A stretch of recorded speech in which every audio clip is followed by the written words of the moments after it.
Hello, my loves. Let us begin with the especialis. So if you are listening to this episode on the day it's released, that would be Wednesday, May 1st, always Wednesdays. This is what you need to know. Tomorrow, Thursday the 2nd, I'm doing a workshop, which, by the way, we always are turning into audiobooks now because learning transmission and accessibility. I'm calling the workshop Big Energy. Big Energy. It's about inner child work that I think will change your life. Timing, 12 p.m. Pacific, 3 p.m. Eastern. If you can't be there live, you get the audiobook, you get the slide deck, you get the video for replay. You can go to daniellelaporte.com/class to save your seat. Now here's the special code. Use POD 111. That's POD 111, and you get $11 off the workshop. The workshop is only $37 US. Now, here's the extra important thing to know. One, let me tell you what we're actually going to do. We're going to be looking at the triggers for our emotional shutdowns. We're going to do an exercise that connects your adult current emotions and reactivity to the unmet needs of your inner child. So let me give you a nugget right now. Your inner child is not you when you were 5 or 10 years old in this lifetime. Inner child is a really powerful term that we use to describe our unhealed fragments, our unconscious self, our woundedness. It's a really effective term because when most of us hear the term inner child, the mind kind of softens and we move into tenderness. My belief, my experience is that connecting inner child work is the most powerful medicine. It's all day, every day. It doesn't matter how mystical, how sophisticated, how Catholic, esoteric. It's the work of our lifetimes to make the unconscious stuff conscious and to be compassionate with the stuff that we find. Hence the term inner child, tender, gentle, compassionate. This is us reparenting ourselves. And when we do that, we tap big time power that is going to bring creative juice and clarity and wisdom to every part of our lives, especially our relationships. Okay, here's the other thing about big energy. This is going to be the last workshop that I'm opening to the public for the rest of the year. So for the last few years, classes and workshops within my Heart Center membership have been open to the public every month. I'm going to shift things. So going forward, all workshops will be private for Heart Center members. I'm going to open the doors to the workshop 2 times a year. Why am I doing that? And why can you hear planes going by? Do you know, I record the podcast just sitting in my living room, and this is the time of day for a lot of flight traffic. Let's keep going because I need to get this to you. Also, while I'm recording this, my kid, man cub, is packing up to go tree planting for a few months. So there's like knives and bear bells and hiking boots and noise, and here we are. So why are we opening the doors only 2 times a year now? Well, one, it allows us to go deeper within the membership community. I don't have new people coming and going. We just focus, really build resonance, community, get to know each other. 2, from a creative entrepreneurial perspective, and everybody who's got a membership, listen up. It means I don't have to market every month. It means that I can just focus on nurturing my public community through sacred weekends and the podcast and all my social media stuff. And I can focus on nurturing my membership. And that's the way I want it. Deeper, sweeter. We go further, faster, together, focused. So everybody can get into the workshop for tomorrow, into Big Energy, inner child work that will change your life. And then starting in June, if you want to take a workshop, you come in and you become a Heart Center member. The pricing will continue to be great, one of the most affordable for this kind of content in the wellness space. Tomorrow, you drop in live, you participate. If you're going to drop in live with us, bring a photo of your child self to the workshop. It can be an actual photo or digital on your phone.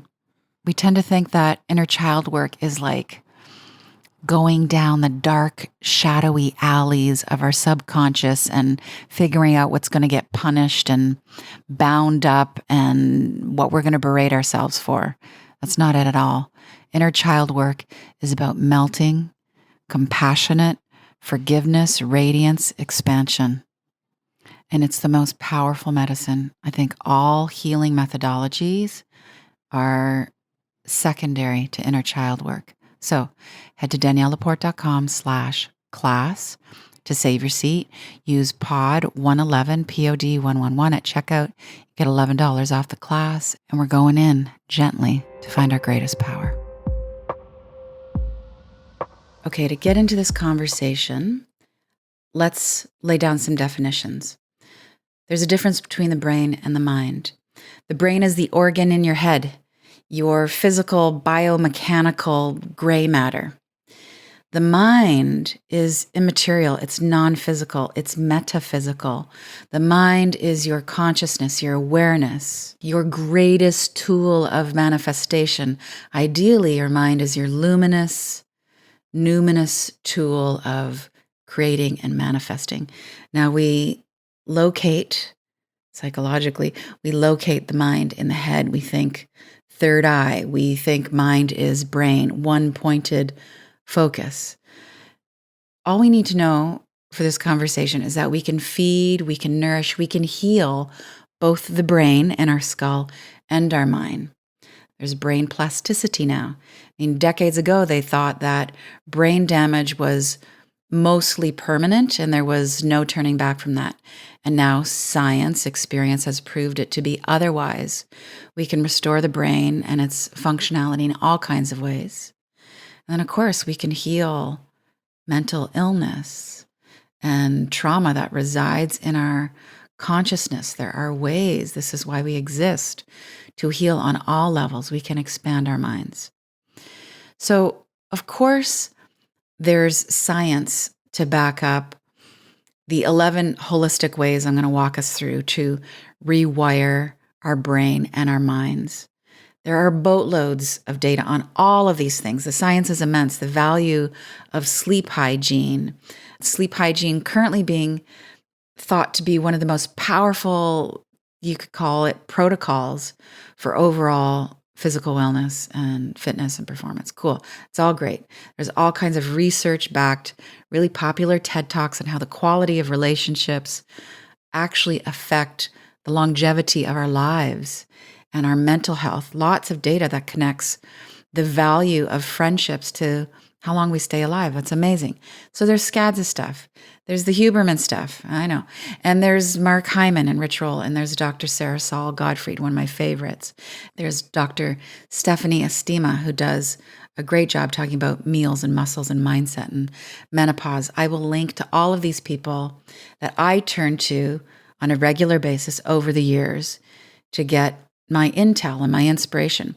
There's also one of my favorite podcasts, the Almost 30 podcast, co-hosted by one of my dear beloveds, Krista Williamson, and her partner in creativity, Lindsay.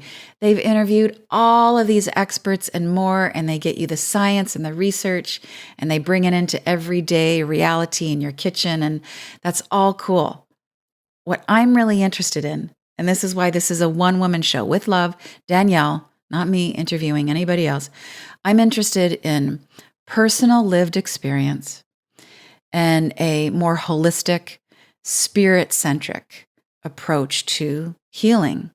So really, I could call this conversation what I'm doing to rewire my brain and my mind, and how you can do it too, if you're so inclined and if you resonate with these methodologies. I can only ever speak from my personal life, that which has worked in my mind, body, and spirit through trial and error, and it's always going to be evolving. So let's get into it. 11 holistic ways to rewire your brain and your mind. Let me start that over again. 11 holistic ways to rewire your brain and your mind, which will be informed by your spirit. So numero uno, mindful sleep habits. So, going to bed late has been one of my greatest spiritual challenges. It's been one of my most profound lessons in self compassion because any addictiveness that I have in my nature comes in those last few hours of my day where I'm going to just check 5 more emails. I'm going to get in a Slack and I'm going to be a better leader. I'm going to scroll. I'm going to get informed. I'm going to get inspired. I'm going to drone and zone out. And oh my gosh, look, it's 11 o'clock. My head hits the pillow. I'm still in that blue light zone. I'm thinking about what I just saw. The negative, violent, hostile, doomsday, apocalyptic thinking to which I have a propensity for are in my consciousness. They're going to come alive in my astral body. And if I get up at 3 a.m. to have a pee, I'm thinking about the violent images I just saw. No good. So I have learned through lots of fatigue and self-criticism that just has a taint of self-loathing in it, that the greatest self form of love for myself is now getting to bed around 10 o'clock. There's lots of science to back this up with respect to circadian rhythms.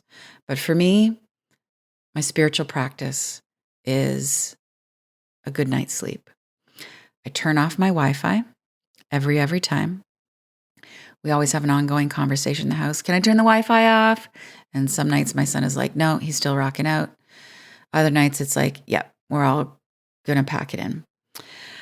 I have another practice. This is in the realm of esoterica, where every night, I've been doing this for about 4 or 5 years, I fill up a jar, been using the same jar this whole time, with warm water. I put in 7 drops of eucalyptus essential oil. You might want to take notes here. So I drop in the 7 drops of eucalyptus. I work almost exclusively with Young Living oils. Use whatever you resonate with most. And side note, I'm not trying to grow my MLM Young Living's, what are those called? Downlines. That's not my thing. It's just that's where I order 99% of my oils from. I also get a lot of oils from Living Libations. I'll drop in links and all that stuff for this. I add my 7 drops to the warm water. I do this before bed. I drop in a pinch of sea salt into the glass jar. The intention here, and this, by the way, is informed with my teachings, my learnings from VS. VS is the healer that we have in residence on our team. She is a metaphysical practitioner. We are in concert with what is most healing for all of my energy bodies, for co-designing the metaphysical content of the heart-centered membership. We collaborate on every meditation, visualization, the heart-centered altar kit. Anything that is metaphysical is a tag team effort between VS and I. So the teaching here is that eucalyptus as a plant being helps to dissolve thought forms. And we especially want to be dissolving unwanted hubris thought forms that are happening in the sleep time, in the astral plane, where it's watery, darker, murky, unconscious. We want to dissolve those things so we get deeper rest, deeper nurturing, deeper nourishing. The eucalyptus oil in this warm water helps dissolve any residue that the mental body, the intellectual body is carrying around. So that prana, the chi in the eucalyptus oil, sort of you could call the personality of the plant that is eucalyptus, helps dissolve all that gunky residual stuff. You need to be careful, if you're going to do this, to not let your kids or your animals get close to that jar, right? So if you want to do this as a practice, you change that jar of water once a week. You ideally would have that jar at your feet. So I don't have it at the foot of my bed. I have it just outside of the door of my bedroom. You want that kind of drainage dynamic where it's coming out of the root of you. So the intention, again, is cleansing your intellectual body. You could also create a spray. So water, a pinch of salt to help emulsify the essential oil because oil and water doesn't mix. So with the salt and the water and the essential oil, you give it a good shake, you put it in a spray bottle, and the molecules break up. You can inhale that, deeper relaxation, more lung support, more navel cavity healing. It's great for stress release. So this is one of my holistic practices for more mindful sleep. I also do not sleep on polyester. So now for me, it is 100% cotton. I've really gotten more into the awareness of the energy of actual fabrics, dyed fabrics, high vibration linen, lower vibration plastic, polyurethane, all that kind of stuff. I will drop a link into the show notes. I have been getting my sheets from a place in Vancouver called Bed. All the dyes, if you're going to go in the direction of dye, natural, pure organic cotton, love it. I do not sleep with my phone in my room any longer. The few times that I do, my son's out on some kind of new adventure, and I want to make sure I'm reachable. I got my phone on silent, but it's set so that there's a handful of people whose phone numbers, when recognized, will ring through on the phone, even if I have it on silent. Of course, he's one of those. Those nights, I find my sleep a little bit more janky, but more importantly, I am 99% more likely to roll over and pick up my phone and start scrolling. So I do not sleep with my phone in my room. What I do is I have it on my desk and I set it to play a mantra. So it's a mantra that I've downloaded so that I don't need to have the Wi-Fi on. And it is playing a mantra almost 24/7, but definitely through the night. I sleep with the window open, nice and cold. I close the day with gratitude and a question. So this is what I'm thankful for. Here's why I'm thankful for it. Like, because I feel deeply connected to Mother Earth. It's cleansing. I can tap my vastness. That's what my gratitude, because why might sound like. And then I'll ask myself, I'll do a love inventory. Where was I really loving today? And where could I have been more loving? Where was I loving? Where could I have been more loving? And then I offer my day up. I kind of send the energy of my day upward into the sky.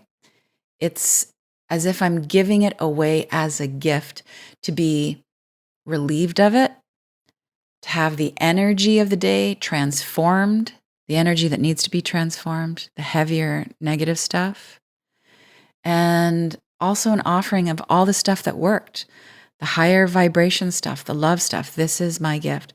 I offer it up and it's over. I want to move on. And then lastly, in terms of mindful sleep habits, I'm not that interested in my dreams. My philosophy, my personal philosophy, I mean, what else am I going to give you? Is that when I do dream, it's my psyche taking out the garbage at night. My psychology is processing things that I didn't put my mindfulness on during the day. And it just needs to get composted out of my system. Or there's some kind of disembodied, lower vibration, energy entity stuff that's trying to make it into my energy field while my quote guard is down, while I am unconscious, to feed, to hijack, to give me not so great ideas. So I just protect myself, give thanks. That energy of gratitude is a soul quality. That soulfulness is a protection in and of itself. And I do pay attention a lot to my morning thoughts, that kind of numinous time when the sun is rising. I really want to be extra mindful of the ideas and what's crossing my mind as life force, as prana, as chi, is entering like my day-to-day reality. Okay, second tip on rewiring your brain and your mind has to do with mindful eating. So let's define mindful eating. Food that is mineral rich, that is actually nutrient dense, that is organic, that is clean in all possible ways versus packaged, fabricated, sugary, chemical filled, just like not real food. This is what's worked for me, learning to read labels. And I think one of the most useful things I've done as a mother, other than teach my son to follow the money with all world and local issues, is I've taught him how to really early on read labels to find the sugar content. Is that 0 grams? Is that 2 grams? Is that 118 grams? Then that is a no. If I do have something sweet, whether it's fruit or chocolate or a little bar or something like that, I have it after I have protein. I find the protein grounds me, gets my blood sugar where it needs to be. I'm doing something pretty bougie, and it's been one of my power moves for my wellness, my sanity, my creativity, my business, my leadership, which is I get meals delivered to me from a company in Vancouver called Beyond Nourish. And if you are in the Vancouver vicinity, I cannot recommend them highly enough. Farm to table, organic, mindfully sourced, beautifully prepared, women owned.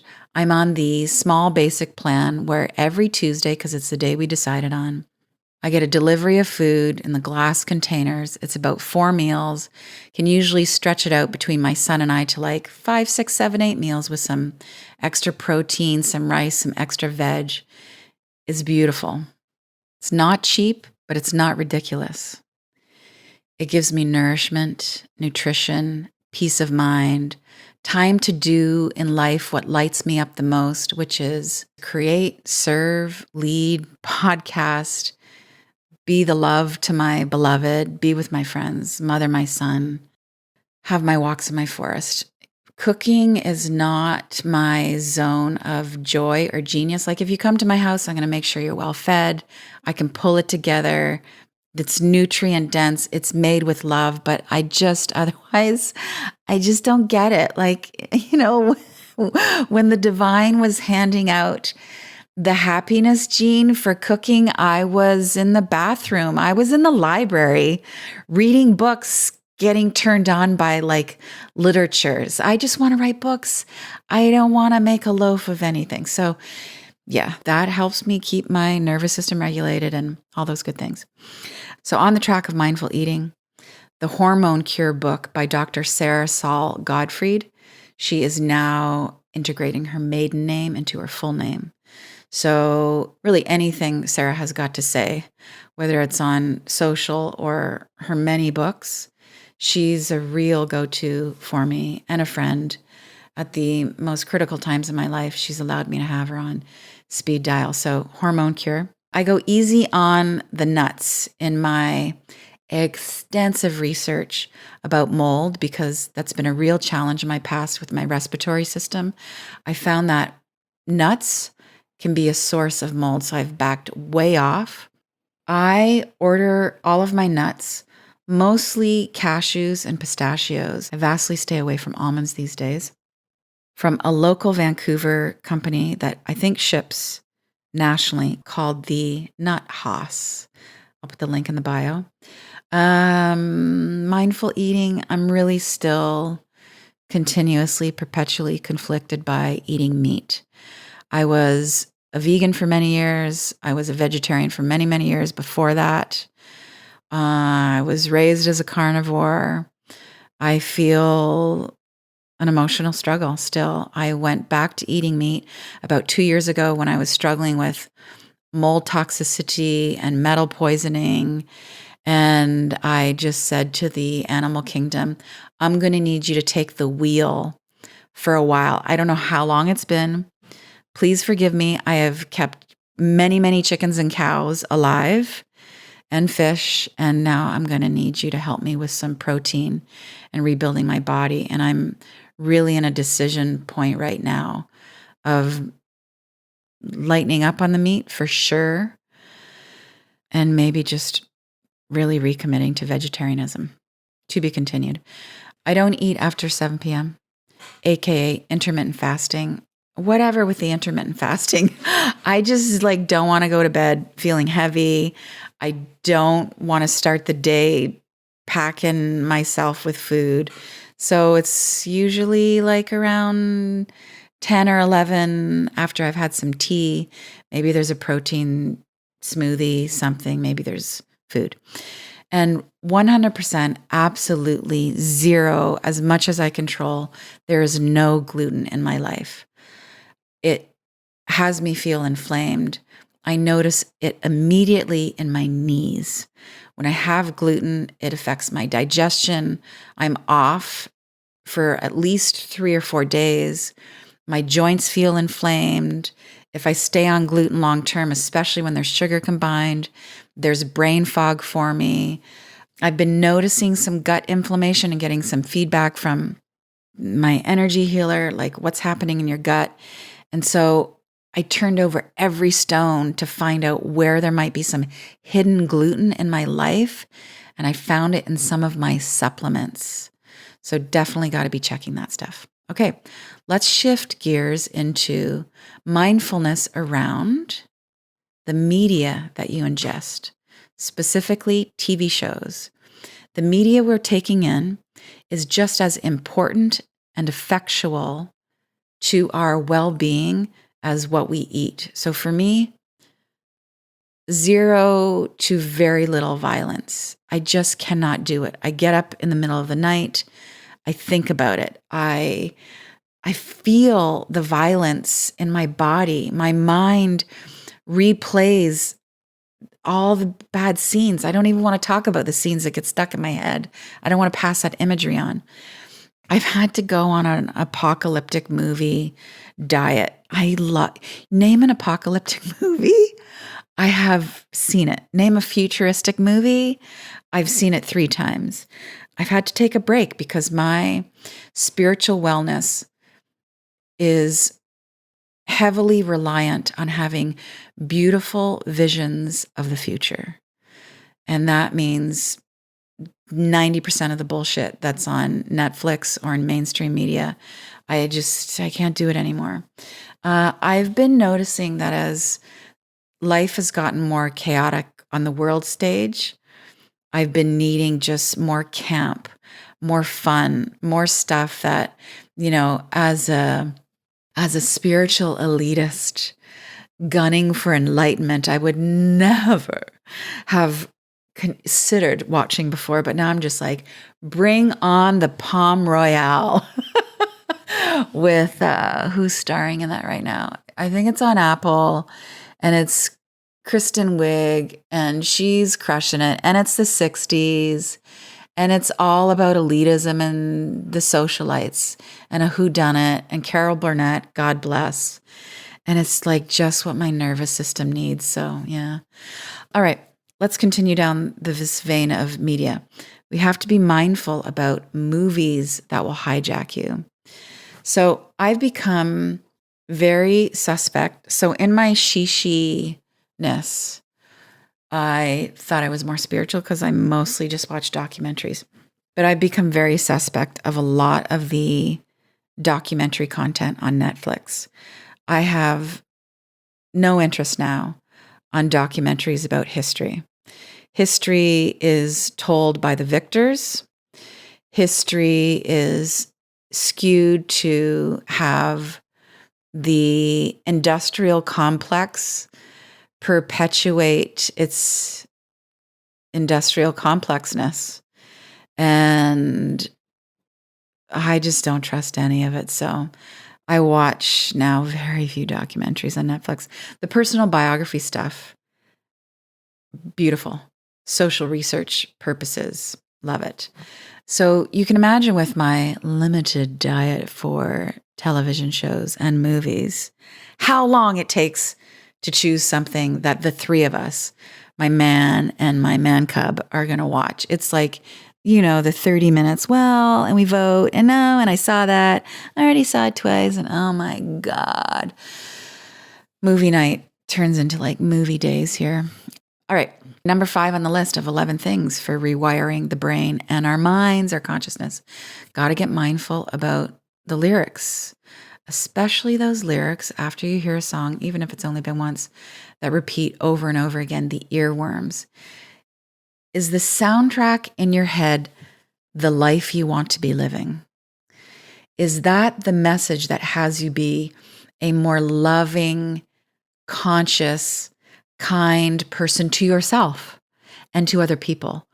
Are these the lyrics of a spiritual winner or of a self-loathing, oversexed, jealous, fanatical psycho? Just ask yourself that. Here's some inspiration from my last book, How to Be Loving. You need to turn on your heart to uncondition your mind. If the message is to scare you, turn it off. If it tells you that you're not worthy, just turn it off. If it's predicting heartbreak, if it's inciting violence on your spirit, if it's trying to pit you against any other being on the planet, turn it off. If it tells you that your heart will never mend, then goodbye. It doesn't matter if it has a great backbeat. It doesn't matter if it comes from an elected official or someone claiming to know Saint someone. Doesn't matter if it's on the 5 o'clock news everywhere globally. If it doesn't speak or shine or vibe about the greatest good of all that includes you, turn it off. On that note, be mindful about the news that is designed to bombard and scare and control you. How do I handle this? Well, I haven't actually watched the actual news in many years. In fact, when someone new comes into my life and tells me that they get their news from the news, I'm just like, oh, I hope we can be friends. But more specifically, in fact, as I'm recording this podcast, I am on a 2-week hiatus from any news that I could possibly absorb from Instagram, which is one of my main sources. I see everything I need to see. I mute a lot of people temporarily. I just need my 2-week break. I unfollow people. I'm even backing away from a lot of sources I follow in the personal development and wellness community because I see that community becoming more polarizing with their righteousness about making fun of vegans and everything from eclipses to astrological stuff to what's conspiracy and what isn't conspiracy. And you're not cool if you don't believe that and all that. And I'm just like, oh my God, this is just division and you're just becoming that which you were fighting. And my nervous system needs a break. I am doubling down on my prayer candles and my streaming meditative healing thoughts towards all war-torn areas in the world. But my inner child, my unconscious self, my subconscious, the stuff in the basement of my psyche that has no filter of wisdom, no sense of discernment. I just need 2 weeks right now, and then I'll get back at it. I'll be more robust, and I'll be able to take it in without it throwing me off center. Okay, this takes us to mindfulness around your mind. Getting mindful about the thoughts that you ruminate in, that you swim in. So I have a quick exercise for you right now. I'm going to give you 3 life areas: body, livelihood, and your key relationship. And I'm going to ask you about a thought that you have in each of those areas. So you might want to take a deep breath. And if you've been around on the With Love Danielle podcast for a while, you know that we do natural breathing. So your mouth is closed. You inhale and exhale through your nose. Let your mind drop into your heart. You become aware of that warm, friendly, luminous quality that is your heart center. It's your heart chakra. It's your true nature, okay? Okay, so it's from that place that you ask and answer these questions of yourself. So we're in the area of your body, your physicality. Okay, what's one thought? What's a strong, predominant thought that you have right now about your body? You got it? You probably had multiple thoughts at once. Just go with the loudest thought. It could be really positive and loving. Could be really critical and negative. Okay, so here's the second question. What's the energy of that thought? How would you describe that thought if you put it in terms of a character or a personality? What's the vibe of that thought? Expansive, constrictive, supportive, loving, critical, positive, negative, gentle, forceful? Okay, so you had the thought about your body. What's the energy of the thought? Now here's the next question. What might happen? What might happen if you allow this thought to continue? What might happen if you allow that thought to continue? If you keep going on that trajectory, where might it go? A good place or like a not so good place? All right, I really want to support you to make this become a practice. So let's go into the lifestyle area of livelihood. And by the way, this kind of structure, lifestyle areas, getting into more conscious thinking, choosing your thoughts, this is really the essence. This is why we come together in the Heart Center membership. This is the stuff we do all the time, but even better and deeper and longer and stronger. Okay, so we're in the lifestyle area of livelihood, your abundance, your prosperity, how you make your living, the money you got. Okay, what's a strong thought you have right now in the domain of your livelihood? Probably had multiple thoughts. Choose one. You got it? You got that one thought? All right. What's the energy of that particular thought? Abundant, prosperous, generous, scared, fearful, lucrative, restricted, small, large, worthy, valuable? What's the energy of that thought? Heavy, light? Okay. Stay with that thought. What might happen if you allow that thought to continue? Possibilities might be really stark, could be really abundant, could be black or white. Possibilities could be unlimited. Is that thought, the trajectory of that thought, taking you to a higher place where you really want to go? Okay, let's do one more thing because 3 times we're going to get this. In the realm of your key relationship, your most important relationship. Now, it could be like with your entire family, just like your crew, your gang, or it could be with a significant other, or your boss, or your best friend. So we're in the realm of key relationship. All right, what's a really strong, clear, big thought you have about that relationship? Okay, so you probably had more than one thought at one time. That's how we roll. Mind is amazing. Choose one. Choose the brightest thought, the loudest thought, the boldest thought. Okay, what's the energy of that thought? Loving, polarizing, unifying, warm, hostile, fearful, kind. And all right, you know where we're going. What might happen if you allow that thought to continue? More love or more division? Okay, number 8, how to rewire your brain and your mind with a more holistic approach. We're looking at your stress. So we need to get more mindful about the stress that envelops us, the tension that we're swimming in that we don't notice. And this really is about nervous system regulation. So it's about identifying whether you were a fighter, a flighter, a freezer, or a fawner. Those are what I call your default stress reactions. Talked about this a number of times in With Love. Default stress reactions as opposed to your ideal or your balancing stress responses. You kind of run it through your heart, through your mindfulness, and you respond from more awareness, from loving kindness instead of these kind of reactionary shut down, push back, clamp up, or kiss ass kind of responses. Actually, I have a quiz for you. I built a really sweet tool called the Stress Reaction Quiz.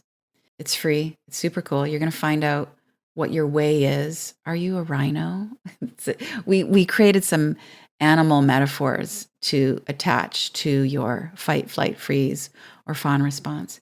If you head to daniellelaporte.com/stress quiz, walk yourself through it. It's going to take you about 5 minutes. And then I've got lots of resources to help you match your stress reaction type with your antidote for regulating your nervous system. All right, we're heading for the finale. Number 9, we need to get mindful about our predominant physical movement. So we've all heard sitting as the new smoking. Here's what I can tell you in my life. Starting movement is the hardest part. It really is a phenomenon that when you move your body and start to get that adrenaline high, you will want to go back for it. So I'm now working out on a regular basis. By regular, I mean 2 to 4 days a week. 3 is a sweet spot. I've got this dumpy old gym in my building that I really kind of love. I'm usually the only person in there. I've started to get like really kind of territorial. If I go in the morning and see that someone's moved the weights, I'm like, oh, but this is kind of my gym because I lit a candle and I saged it and everything when nobody was here.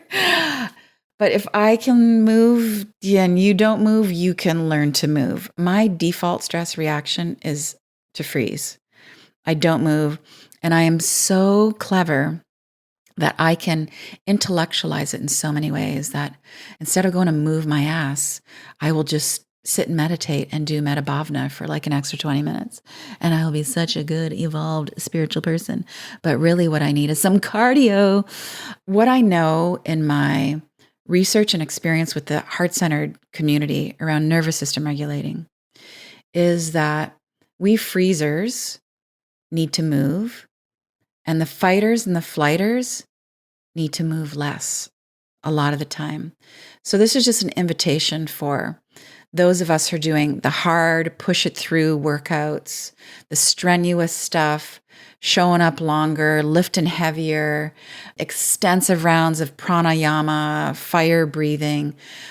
It may actually be doing more to jack up your anxiety and dysregulate your nervous system than to actually get you into authentic wellness. Just something to consider. Okay, number 10.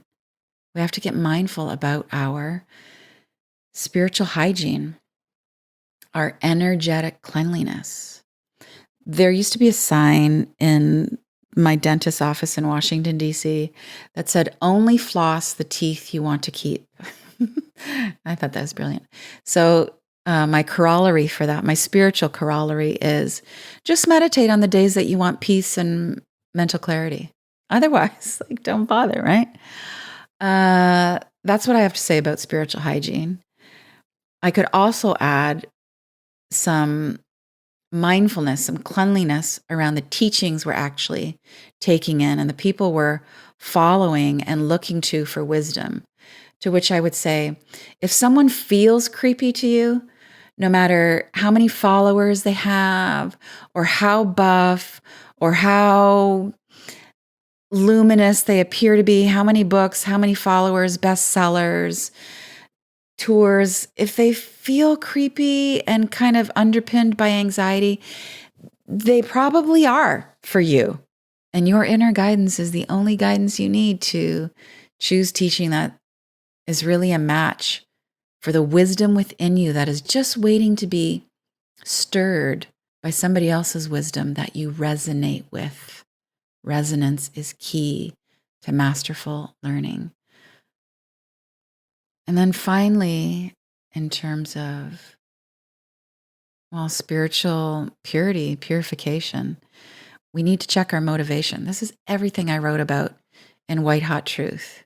Subtitle, Keeping It Real on Your Spiritual Journey from One Seeker to Another. So is your motivation for all of the spiritual practices, whether it's contemplation, meditation, prayer, sacred movement, dance, all of the things, is that coming from a place of celebration and curiosity? It's a moving towardness. It's an internal magnetism. It's a curiosity, right? Or is it coming from a place of obligation, of proving? You want to be more yogic. You want to burn your karma because you're terrorized by this concept of karmic punishment. Yeah, we want to choose our practices as though we love ourselves. We're allowed to have the practice be fun and joyful. Doesn't mean that there won't be days where we need to discipline ourselves. It doesn't mean that we won't hit snags in all of our healing protocols. in all of our rituals, but joy makes the medicine go down. Okay, let's end with number 11 of 11. And this one, we're going to spend some time unpacking. This is about being mindful about the attitudes of the key 7 people in your life. I could do a whole podcast conversation just on this. So you might need a break at this point. Press pause, take a few breaths, get some tea, maybe come back to me tomorrow, or let's just keep going deeper. So let me repeat it. One of the ways that we can holistically rewire our brain and our mind is to be more mindful about the attitudes of the key 7 people in our life. The hot word here is attitudes, not their net worth, not their social status, not how much they've accomplished, or if they're a baller or they have the right acumen. It's none of the external personality trappings. This is one of my least favorite dictums in the personal development space, that you are the net result of the 5 people that you hang around the most. That is such bullshit, because what that perpetuates is transactional relationships. You can see people hanging out with people who they think are making more money or have more followers or more of their version of success because they want the connections, because they want success by osmosis, because they want the status to rub off on them. That is transactional and that is shitty. That is not what I'm talking about here. I'm talking about the energy of the core people in your life is something that you begin to intermingle with. What's in your auric field bumps up and hangs out and dances with what's in my auric field. So I want to be hanging out with people who have higher vibration attitudes. So I'm going to walk you through my short list of beloveds. These people on my friend list, on my 7+ key people, their life experience is wildly variant. They have extremely different careers. You could meet 3 of my friends and be amazed that I have these 3 other friends. Their income levels are all over the place. Some of the people on this list are millionaires. Some of the people on this list are poor as church mice. Their religious ideology, wildly different. Okay, you get it. Diversity. Okay, top of my list. My beloved, my hunk, my mister. And his key attitudes for me, the reasons, the virtues I find so magnetic and I'm so grateful for. One of his most glowing characteristics, his virtues that he embodies, is gentleness. Everybody who meets him is like, wow, that guy, gentle soul. And he's also very forgiving. And those are both growth edges for me. I became more gentle on my own before I met him, which I think is one of the reasons I magnetized him to me and vice versa. And I give myself a C+ to a B on the forgiving virtue. But now with Will in my life, I consider it a key part of our relationship. And I've been so blown away by the occasions on which he has extended forgiving. Yeah. Okay, then I have my Buddha kid, also known as Harper.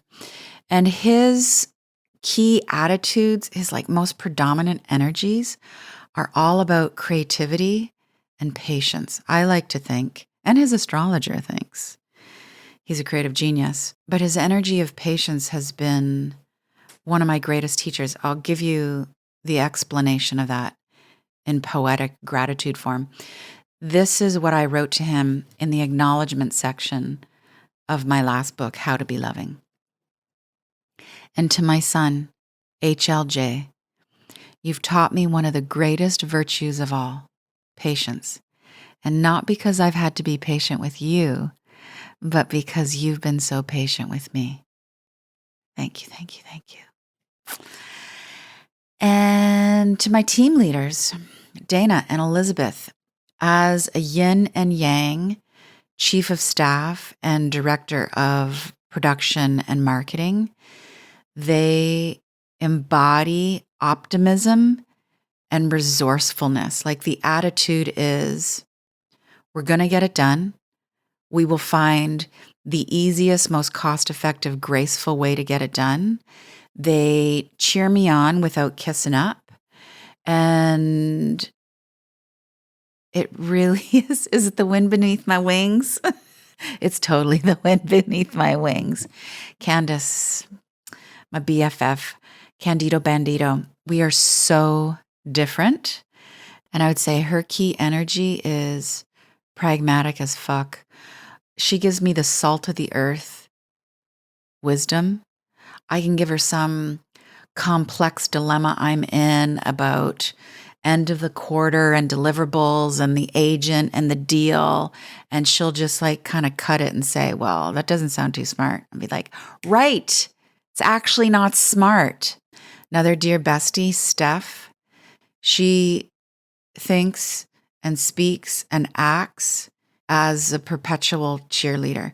If you can be blessed with, if you resonate with, if you have the power to magnetize someone into your sphere who is a possibility thinker, every team needs one. And there's my goddess group. So lots of you know the story that it's 15 years ago now. A friend of a friend asked that friend to get some cool women together in a living room. There was a snowstorm. Only 5 of us could make it. Those 5 of us have been meeting almost every month for 15 years. And we are a diverse range of ages and faiths and professions. And they're one of the greatest gifts of my life. The attitude of that collective group of Michelle and Dolly and Leanne and Karis is gracious and God-loving. We can bring to our circles our biggest frustrations, our doom and gloom, our fears. Mostly we bring our pattern repetition, and that is always met with grace. We have been listening to each other kvetch about some of the same damn things for 15 years. And we just like smile, hold space. And God loving, every one of us in our own way, with our own upbringings, believes in something higher and something gracious that's organizing life. And then there's VS. VS is my collaborator, co-creator in all things, really in all things, but most specifically, all of the metaphysical content and the Heart Center membership. I have been working with her for about 10 years. I'm wholly convinced that she saved my life. And I don't know if you could call it an attitude. Yeah, let's call it an attitude. As a metaphysical practitioner, as a healer, as a beloved, I am blessed by her singular devotion to Christ consciousness. And if you can be graced to have that energy on your team, you just get on your knees and you say thank you every day. So you could do a heartfelt inventory, a beautiful, with loving kindness audit of the 5 to 7 key people in your life. You could be related to them. They could be on the other side. What are the attitudes? What's the energy? What are ideally the soul qualities or the ego qualities, attitudes that they are bringing into your relationship? Do you want more of that? Do you want less of that? Could you influence, inspire the shift, the up-leveling, the reduction of any of that? And then we should all be asking ourselves, how can we lessen the attitudes from people that we don't vibe with and we don't want to nurture in our lives? You can still love them. Someone does not have to change in order for you to love them deeply and completely. You just get really clear about your frequency and your depth of engagement, or you turn up the volume on your love so that their particular vibration doesn't bring you down. Now, how do you get more of the high vibration attitude in your life? You become that. You embody that in your thoughts, your speech, and your actions. You be the change that you want to see in your own life. And there we have 11 holistic ways to rewire your brain and your mind. Your most numinous instrument for manifesting. Get some good sleep because you love yourself. Be really thoughtful about what you're putting into your body.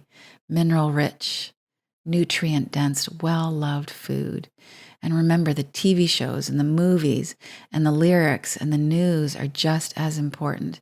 And then get thoughtful about the thoughts you're thinking. Get clear on your default stress reactions so that you can be more conscious when the challenges come your way. So you get more clear on how you're going to respond when the challenges come your way. Choose loving ways to move your body. Move the way that your soul wants you to move. Check in with your higher self on a daily basis, ideally every single morning. Choose devotional practices, spiritual practices that are coming from a place of joy and curiosity. And then without being overly critical, judgmental, or cranky, you get really thoughtful about the vibe of the people that you're hanging with and what do you want to grow. Energies like faith and forgiving and gentleness, creativity, patience, optimism, resourcefulness, that good kind of salty, love you no matter what pragmatism, possibility thinking, expansiveness, graciousness, God-loving, Buddha nature, devotion to love. And speaking of love, I am so grateful that you're here. I don't take any click, listen, forward, review for granted. I will see you, hear you, and do whatever I can to love on you next Wednesday. With love, Danielle.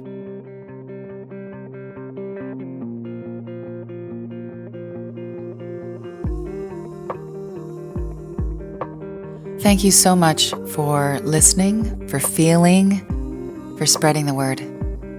With love.